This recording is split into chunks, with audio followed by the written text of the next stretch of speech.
Acts and language which offend a senator or any public institution shall be deemed unparliamentary. Madam President, I have not heard any word from Senator Jaime Marcos that offended the sensibilities of our counterparts in the minority. I think what is being objected to, Madam President, which is not covered by the rules, are the videos that were presented during or before her speech. Pwede ko bang malaman, Madam President, kung yung pinay-strike out, kasama po yung video na nakita natin na kung saan ay nagsasalita ang ating kasama, Senator Risa Hontiveros. Kasi po sinabi niya, while BP Sara is in power, the threat of a full-blown Duterte comeback is still a very real and present danger. Sa akin po, walang problema yun.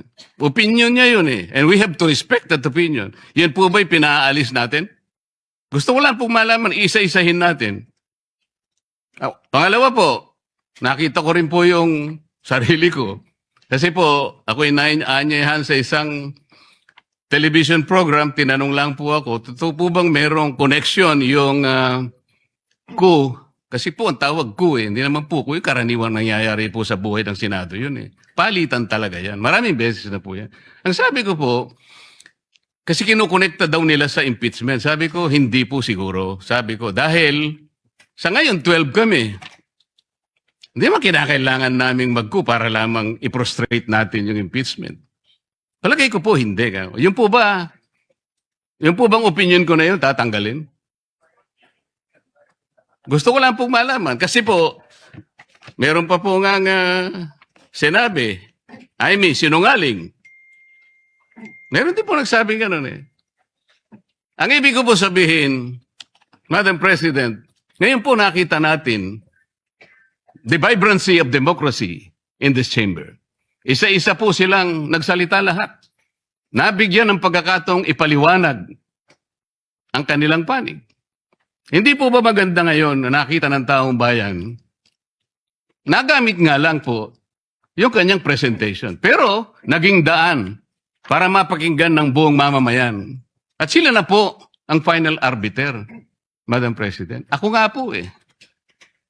Ako nga po. Kailan lang nag-privilege speech ang isa sa atin dito. Habang nagsasalita siya, pinadaan niya ang isang slide na merong isang papel, na merong takip, at pagkatapos merong nakasulat, care of Congressman Marcoleta, 500. Isang kapirasong papel na tinakpan. Nung hindi pinatos ng media, kinabukasan, nagpa-interview siya, hindi minsan, 2 beses, para lamang ipangalandakan ang importansya ng papel na may takip at merong nakasulat, care of Kong Marcoleta, 500. Nagsalita po siya sa media 2 beses at paiimbestiga raw ako sa ombudsman. Dahil po ba sa media nangyari yon at hindi dito? May diferensya po ba? Wala. Walang diferensya yun. Pareho lang yun. Napakasensitibo natin sa ibang banda. Pero hindi natin nakikita ang ginagawa natin. On the other hand. Bakit po hindi nasasagot hanggang ngayon yung tanong ni Senator Risa? Bakit po tayo nagkaganito ngayon, Madam President? Kasi po, napigilan lang akong magtanong. Ngayon ko na po alam po ba ninyo kung bakit tayo nagkaganito, Madam President? Kasi po matagal ko nang sinasabi, 9 na buwan na po ang nakararaan, ngunit ayaw nating ituloy ang pag-iimbestiga sa flood control scandal. Isang pinakamalaking nakawan sa ating bansa. Parang ninakawan ng isang pamilya sa tanghaling tapat. At ang mga magnanakaw ay hindi nakamaskara. Nakakurbata lahat. Nakabarong Tagalog. Paano hindi masisira ang kumpiyansa ng mamamayan kapag tinalikuran natin ang ganong pananagutan? Ano pong sinabi pa sa akin? imbes na sagutin nila yung privilege speech ko noon, nasa pamimilit ko na, eto po ang tungkulin natin eh. Naging PNP chief kayo. Ako po'y humanga sa inyo noon. Hindi ko na ikukwento yung lahat ng ito. Bakit ngayon? Bakit hindi natin gawin lahat yon? Alang-alang sa interes ng bayan.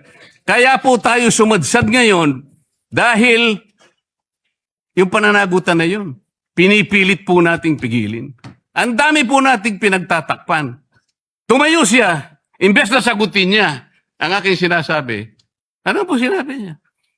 Kung ano-ano po sinabi, nagpalabas din po siya ng napakaraming video na kinakampihan ko si Diskaya, nag-bla-bla-bla, na ang asawa ko raw ay independent na ganito. Lahat po. Pati yung tayo ko sa Congress noon, na sinasansala ko yung mga kasama ko because ngayon ko lang nakita ang Vice President, nagpipresent siya ng budget for 2025. Inaaglahi siya sa budget 2022 and 2023. Yung mga ganun po. Bakit po ngayon biglang nagbago ang kulay natin? Bakit po ganyan tayo ngayon? Bakit po napakababa? Siguro po, kung may pagkakataon tayo, maring bukas o makalawa, makikita po ninyo yung complete video yung nangyari nung Lunes, May 11, 2026. Kung paano, alas 7 pa lang ng umaga, nandito na yung tropa ng NBI na nakipag-coordinate sa opisina ng OSAA. Sapagkat balak pala nilang hulihin ang isang senador. Hindi po ba? Nagkaroon na po ng admission. Tinanong ko pa nga yung ating former SP kung nakita niya yung warrant of arrest. Pinakita ba sa'yo? Sabi naman niya, hindi. Naniwala po ako ron. Ngunit bakit sinabi niya, kung mag-coordinate kayo sa USAA. Alam po ba niyo, Madam President, kung ako po ang Senate President, kaya ko lang naman ginagawang halimbawa ito, Madam President, dahil hindi naman po ako magiging Senate President. Kung ako lang, hindi ko papayagan yon, Madam President. Bakit po? Respeto na lang sa premises ng institusyon na ito. Gawin niyo ang gusto niyong gawin. Huwag dito. Nakikiusap ako, utang na loob. Huwag dito. I will do that. Pero ano po nangyari? And the rest is history. Hinabol po ng hinabol, kamuntik na pong nahulog sa hagdanan ng Senator Bato. Ganun po ba ang pagtrato sa isang senador? Sinasagot ko po yung tanong, bakit po tayo nagkaganito? Isipin po ninyo, bakit hindi kayo magsimula doon? Meron po bang isa sa mga minority counterparts natin ngayon, Madam President?